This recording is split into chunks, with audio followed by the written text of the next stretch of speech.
같은 맥락으로 많이 드시는 것도 잇몸 건강에는 큰 도움이 될 수가 있어요. 잘못된 정보로 를 계속 머금고 계시면 오히려 충치가 잘 생기는 그런 해로운 일이 있을 수도 있겠죠. 그 중에서도 딱 한 가지만 추천을 드리자면 제가 생각하기에 제일 좋은 건 말이 되는 치과 이야기, 말이 되는 박 원장, 끝까지 시청해 주실 거죠?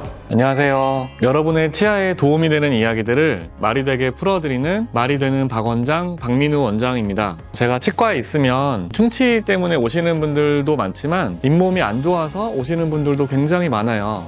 그래서 잇몸에 대해서 여러 가지 치료를 하고 나서 상태가 좋아지시면 많이들 물어보시는 게 앞으로 잇몸 관리를 그럼 어떻게 하는 게 좋은지, 어떤 음식이나 약을 먹으면 좀 효과가 있는지 많이 궁금해 하시더라고요. 그래서 오늘은 잇몸에 좋은 음식은 뭐가 있을지 한번 알아보겠습니다.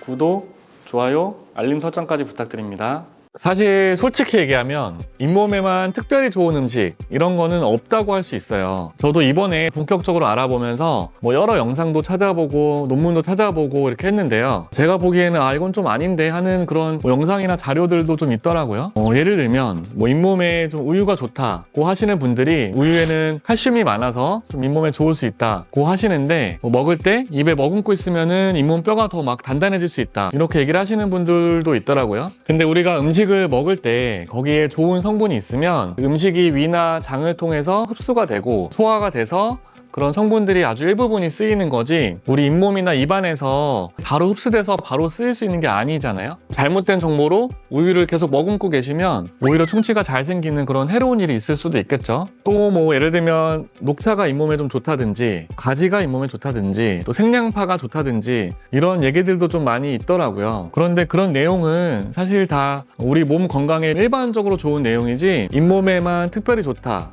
고 말하기는 좀 힘든 거고요. 그런 식품에 들어있는 아주 소량의 영양소가 잇몸에까지 영향을 미치려면 정말 매일 그것만 드셔야 그런 효과가 나올 수가 있겠죠. 아니면 그렇게 좀 잇몸에 좋다고 하는 성분이 있으면 그런 성분을 뽑아서 잇몸 약이라도 만들 수가 있을 텐데 제가 알기로는 그런 식품에서 뭔가를 추출해서 잇몸에 도움이 되는 약이다 하는 거는 아직 없는 걸로 알고 있고요. 인사돌 이가탄이라고 하는 잇몸 약이 옥수수에 들어있는 베타시토스테롤 추출해서 잇몸에 좋다고 하지만 그 효과는 아직 학술적으로는 좀 검증되지 않았다 그런 정도라고 말씀을 드릴 수가 있어요. 그래서 잇몸에 좋다고 하는 음식들 대부분에서 우리가 기대할 수 있는 건 그런 음식에 들어있는 비타민, 영양소 이런 것들이 염증을 줄여주는 항염작용, 또 염증에서 발생하는 산화물을 줄여주는 항산화 작용 같은 것들인데요. 그런 성분들이 있다면 잇몸뿐만 아니라 염증이 있는 우리 몸 어디에도 다 도움이 되겠죠. 또 그런 효과를 내려면 어느 정도 충분한 양을 드셔야 할 텐데 그래서 이러한 영양소들을 농축해 놓은 비타민, 영양제를 드시는 것이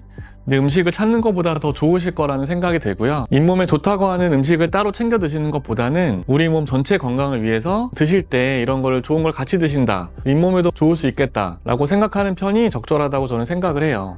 이러한 항산화, 항염증 기능이 있는 영양제로는 비타민C, 오메가3, 폴리페놀, 코엔자임, 프로폴리스 엄청 많은데 이런 것들이 도움이 될 수 있겠네요. 그렇다고 제가 음식은 아무거나 드셔도 잇몸에 아무 상관없다 하는 거는 아니고요. 여러분께 정말 좀 도움이 되는 얘기를 해드리기 위해서는 이런 음식의 영양소 세세한 성분보다는 음식의 어떤 성상, 재질, 식감 이런 게 더 중요하다고 말씀을 드리고 싶은데요. 음식이나 식품 중에서 섬유질이 많은 채소나 과일, 식감으로 치자면 아삭아삭하게 씹히는 이런 것들이 잇몸에 도움이 될 수가 있다는 거예요. 이러한 음식들에는 섬유질이 많은데 씹는 과정에서 가늘게 쪼개지긴 하지만 쉽게 녹아내려가진 않아서 이 남아있는 섬유질이 계속 씹히면서 치아나 잇몸 구석구석 들어가서 이런 부분을 닦아낼 수가 있는 거죠. 반대로 좀 잘 부서지거나 녹으면서 좀 끈적한 식감을 가지는 과자나 탄수화물, 고기 같은 음식들은 부드럽게는 생각할 수 있지만 오히려 치아에 오래 달라붙어 있게 되고 충치나 잇몸병을 유발하는 세균들의 먹잇감이 되기가 쉽고요.